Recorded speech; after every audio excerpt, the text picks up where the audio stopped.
Salimpur union বিএনপির সংগ্রামী সভাপতি হাসান আলী বিশ্বাসকে মঞ্চে এসে আসন গ্রহণ করার জন্য সবিনয় অনুরোধ করছি। প্রিয় উপস্থিতি, আমি 2টা মিনিট আপনাদের কাছে সময় নিচ্ছি।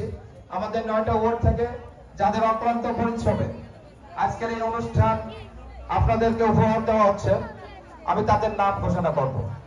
বাংলাদেশ জাতীয়তাবাদী দল কেশলো এবং সাংগঠনিক আব্দুল মান্নান ডাবলু, 7 নম্বরের জনাব মোহাম্মদ ইমতাজ আলী খান, সাধারণ সম্পাদক মিজানুর রহমান, সাংগঠনিক সম্পাদক ইউনুস। সেটার কেউ বক্তব্য না দিয়ে আমাকে বক্তব্য দেওয়ার জন্য বলেছেন, আমি তাদের প্রতি কৃতজ্ঞতা প্রকাশ করছি। এবং তারপরও সময়ও নেই, 5-7 মিনিট হাতে সময় আছে, তাই আমি মূল কথাগুলি আপনাদের সামনে বলতে চাই। আজকের এই মঞ্চে যারা উপস্থিত আছেন, ঈশ্বরদী রাজনীতিতে দীর্ঘদিন ধরে যারা আন্দোলন সংগ্রাম করেছেন, যারা কারা নির্যাতন ভোগ করেছেন, আমাদের এই মঞ্চে তারা এখানে উপস্থিত আছেন। আমাদের নেতা জনাব তারেক রহমান পরিষ্কার করে বলেছেন, আগামী দিনে যে নির্বাচন, সেই নির্বাচন প্রতিদ্বন্দ্বিতামূলক নির্বাচন হবে, কঠিন নির্বাচন হবে। বিসমিল্লাহির রহমানির রহিম। বাংলাদেশ জাতীয়তাবাদী দল মুরাদুল্লাহ ইউনিয়ন বিএনপি কর্তৃক কর্মী সমাবেশের সম্মানিত সভাপতি ও উপস্থিত আছেন দেশের নেত্রী বেগম খালেদা জিয়া এবং জনাব তারেক রহমান দেশ সেবার সুযোগ পাবেন।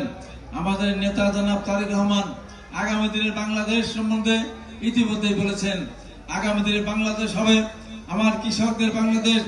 আধুনিক কৃষি প্রযুক্তির মধ্যে দিয়ে মাধ্যমে কৃষকদেরকে সামনের দিকে এগিয়ে নেওয়ার জন্য, উন্নত জীবন দেওয়ার জন্য ইতিমধ্যে আমাদের নেতা জনাব তারেক রহমান কৃষি নীতি হবে সে ব্যাপারে ঘোষণা দিয়েছেন।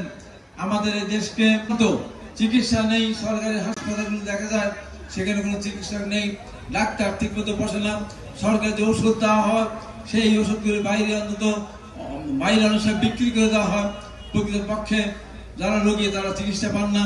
জনাব তারেক রহমান সেই ব্যাপারে সিদ্ধান্ত নিয়ে রেখেছেন, আমাদের ডাক্তারদের দিয়ে প্যানেল করে দিবেন প্রত্যেকটা হাসপাতালে, যেন আমাদের সেই ডাক্তার তদারকি করতে পারেন। এই যে রাস্তাঘাটগুলি হচ্ছে, রাস্তাঘাটগুলি যখন পিচ ঢেলে চলে যায় ঠিকাদার, ওই পিচ বলে ঠিকাদার সাহেব একটু দাঁড়ান, আমি আপনার সাথে যেতে চাই, আমি একা থাকতে চাই না। এত নিম্নমানের রাস্তা হয়, চাকরি মানুষ তারা পড়াশোনা করে বাংলা এবং ইংরেজি ভাষা আছে। আমাদের নেতা তারেক রহমান বলেছেন, বিশ্ববিদ্যালয় লেভেলে বা কলেজ লেভেলে কেউ যদি মনে করে জাপানিজ ভাষা শিখবে, আরবিক শিখবে, রাশিয়ান ভাষা শিখবে, চাইনা ভাষা শিখবে, চাইনিজ ভাষা শিখবে, তাহলে সেখানে তাদের জন্য ব্যবস্থা রাখা হবে যেন পরবর্তী সময় সেই দেশগুলোতে গিয়ে তাদের স্বাচ্ছন্দ্যে তারা চাকরি করতে পারে। এমনি ভাই বাংলাদেশকে সামনে দিকে 1973 সালে মানুষ মারা গেছে না খেয়ে, মানুষের শরীরের সাথে মাংস নিছিল না, হাড় এবং চামড়া একসাথে হয়ে গেছিল। শহীদ রাষ্ট্রপতি জিয়া রহমান অল্প দিনের জন্য উনি সেবার সুযোগ পেয়েছিলেন। 3.5 বছরের মাথায় আধুনিক কৃষি পদ্ধতি এবং ইরিগেশনের মাধ্যমে বাংলাদেশকে খাদ্য উদ্বৃত্ত দেশে পরিণত করেছিলেন, খাদ্য রপ্তানি শুরু করেছিলেন। আজকে বাংলাদেশের 1 কোটির উপরে লোক বিদেশে থাকে। সেদিন শহীদ রাষ্ট্রপতি জিয়া রহমান সেদিন বিদেশে লোক পাঠানোর জন্য ওয়াইসি সম্মেলনকে বলেছিলেন। পরবর্তী সময় অত্যন্ত তীক্ষ্ণতার সাথে উনি সৌদি বাদশার সাথে যখন বসেছিলেন, সৌদি বাদশাহ শহীদ রাষ্ট্রপতি জিয়া রহমানকে বাংলাদেশ বিনির্মাণের জন্য অনেক কিছু সহায়তা দিয়েছিলেন। একটি পর্যায়ে শহীদ রাষ্ট্রপতি জিয়া রহমান সৌদি বাদশার দৃষ্টি আকর্ষণ করে বললেন, আমিও আপনাকে কিছু দিতে চাই। পাক বিশ্ব তাকিয়েছিলেন শহীদ রাষ্ট্রপতি জিয়া রহমানের প্রতি, কি দিবেন বাংলাদেশের রাষ্ট্রপতি? সেদিন উনি বলেছিলেন, এই যে আপনার সৌদি আরবের মরুভূমি, এই মরুভূমিকে আমরা শীতল ছায় পরিণত করতে চাই। নিমের গাছ ছায়া নিয়ে গেছিলেন, সেই ছায়া লাগানোর জন্য সৌদি আরব লাগাতে পারবেন না, বাংলাদেশ থেকে শ্রমিক নিয়ে এই প্রথম এই মানুষ বিদেশে যাওয়া শুরু করলো। তার মধ্যে দিয়ে কিন্তু আজকে বাংলাদেশের 1 কোটির উপর মানুষ বিদেশে থাকে, রেমিটেন্স পাঠায়, টাকা পাঠায়, সেই টাকা দিয়ে আমরা চলি। আজকে বাংলাদেশের এই যে 50 লক্ষ মেয়েরা কাজ করে, 2 থেকে 2.5 কোটি মানুষ আজকে এই গার্মেন্টস শিল্পের সাথে তারা জড়িত। এটা শহীদ রাষ্ট্রপতি জিয়া রহমান দেশ গার্মেন্টস প্রতিষ্ঠানের মধ্যে দিয়ে সর্বপ্রথম শুরু করেছিলেন।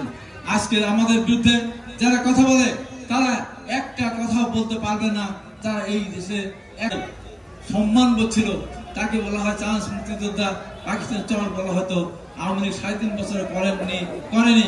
অথচ শহীদ রাষ্ট্রপতি জিয়া রহমান তার শাসনামলে উনি সেদিন স্বাধীনতা পদক প্রবর্তন করেছিলেন।